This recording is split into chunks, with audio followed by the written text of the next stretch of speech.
Өзбекстандын аймагында калган Барак эксклавынын ордуна Өзбекстандын Анжиян областына караштуу биргелешкен айылынан жер берилиши каралууда. Бул тууралуу Кыргыз-Өзбек өкмөт аралык жумушчу тобунун жер алмаштыруу боюнча сүйлөшүүлөрүнө катышкан Барак айылынын башчысы Бурканбек Аширов Азаттыкка билдирди. Аширов алмаштыруу каралган жерлерди көргөн.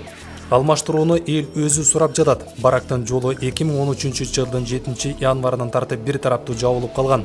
Ушул күнгө чейин ачыла элек. Мисалы достук, маданияттагы көп жерлер ачылды.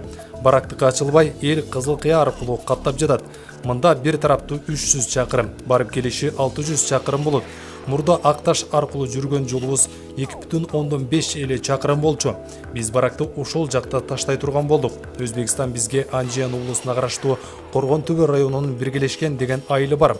Ошол жерден сыртынан чыгыш жагы Акташ, түштүк жагы Кашкар Кыштак айыл өкмөтү менен чектешкен. Ошол биргелешкен айылынан гектарына гектар жер бере турган болдук. Биз дагы эл чогулуп макулдугун бердик.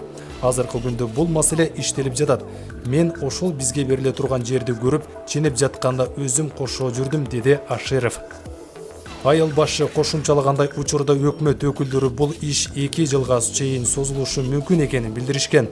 Учурда баракта азыр туруктуу жашаган 20 кожолук бар. Анда 78 адам жашайт. Жайында эгин-тегин айдап тиричилик кылганы баргандар элдин саны көбөйөт. Буга чейин Кыргызстандын Өзбекстандагы Барак эксклавы башка жерге алмаштырылышы мүмкүн экени кабарланган.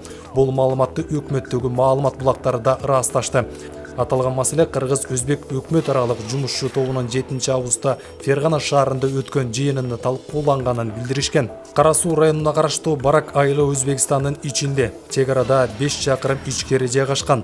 2013 жылдагы чек ара чатактарынан кийин коңшу өлкө айылдын чек ара өтмөгүн жаап койгон. Эксклав тургундарынын арасында Кыргызстанга келип кетүү жыл өткөн сайын кыйындап баратканын айтып, Кыргыз бийлигинен көчүрүп кетүүнү сурангандары болгон эле.